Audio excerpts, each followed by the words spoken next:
Well, g'day viewers, welcome to Fly's Outback Adventures. I'm Louise, and remember, it's a personal journey through life. Now, today's episode is going to be a bit different. Today is about an upgrade that I did to the ute. Right, I did a 4-inch upgrade by Fatz Fabrication in Rockhampton.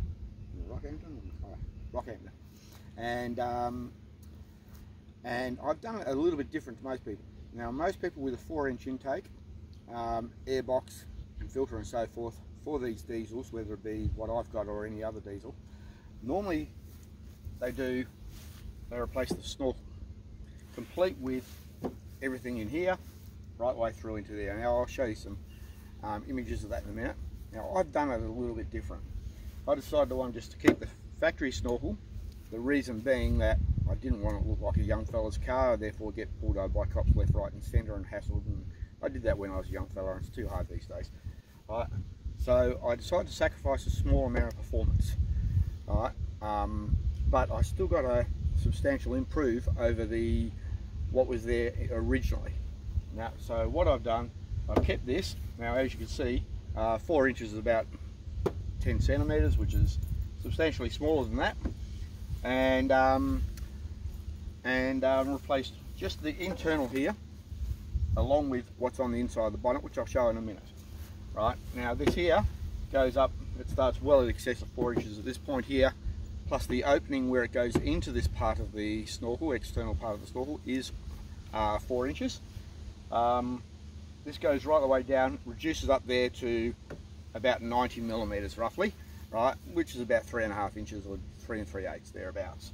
Now I'll put a pause on it now and I'll bring the camera over here so the view will be a bit. Okay guys, so what we've got here, I'll show you the engine bay, air filters, and I'll quote a couple of bits and pieces, sizes and so forth. Now what we've got there, we've got a 9-inch, so 9-inch by long conical filter, 4 inches in diameter. That's the opening down there, which I'll put over to there, which you can see where the clamp is, and there's the 4-inch intake into the turbo. Now what I've done here is cut into the video with a still shot of my old airbox, and you can see the supply tube from the snorkel is only 3 inches approaching into it, and you can also see what goes from the airbox, that's the blue and black piping, which is the silicon, going into the turbo. See how much it's reduced in comparison to what I've got replaced it with, and you can also see a section of what's actually inside the guard. Now what the advantage of that is being a diesel engine, it's basically an air pump, and what it is, it just sucks in as much air as you can possibly allow with as minimum restriction, and then you add a bit of fuel to it, and the more air, the bigger the bang, more horsepower goes to the back wheels, something to that effect. That's basically the very easy way of explaining what's going on. So by allowing more air into here, I'm allowing higher performance. But as I said, this is a little bit different to the others, which I explained a bit. Anyway, I'll now demonstrate what it sounds like, because people wonder about whether these things are noisy or whether they're not noisy.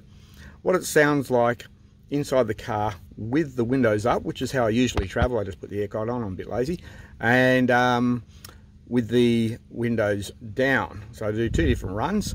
I've already recorded those, so I'll add that in a minute. And the phone normally rests in a phone holder right next to the steering wheel, which you'll see there. So it's a fair way from the passenger side window, but you get a bit of an idea of what's involved. Well, here we are, buddy. Windows up at the moment, doing 80 k's at 4th gear, 1900 RPM. Speed limit should be increasing to 100 in a minute, hopefully. There's the sign there, so we should be able to increase up. So this has got the windows up, and we'll have a listen to see what the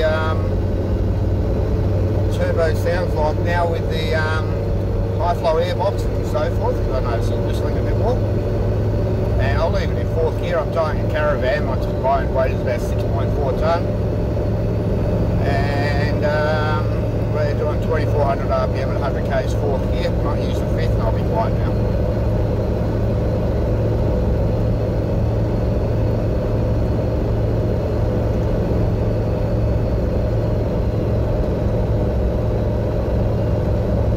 it is. It's only a quiet bit, but what I'll do, I'll just sort of vary the speed a little bit. That's where you really seem to notice it.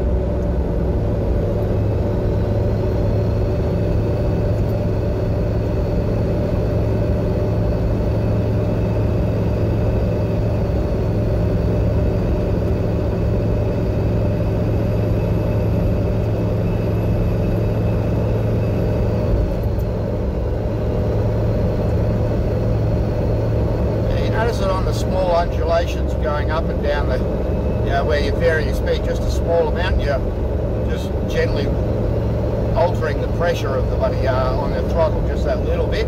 You just hear the turbo kicking in a little bit here and a little bit there when it's running all the time, obviously. But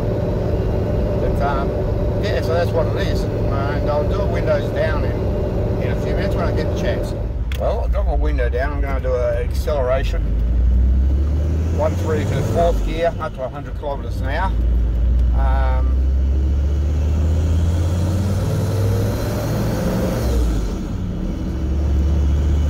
Still tying the caravan, so it's still, it is a nice sound. So yeah, still 6.4 tonne.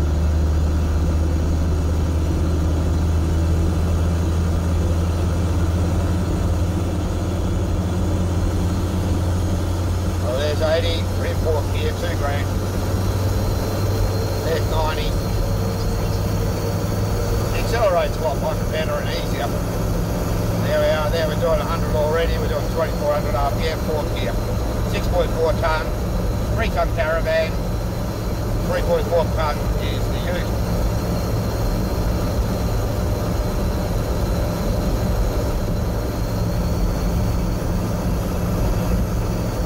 I'll also do the slight variation in throttles to try and bring on the slight whistle that I hear before with the windows up. I normally don't drive with the windows down.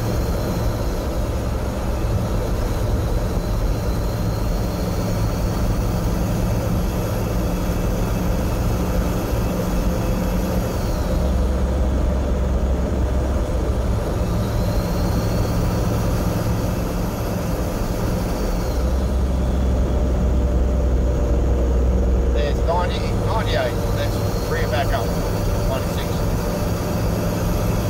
It's easing on the throttle there.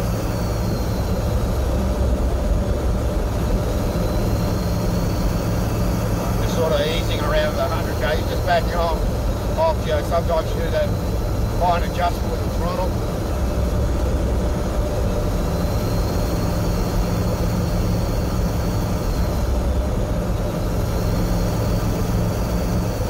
Must admit, it's a nice sound.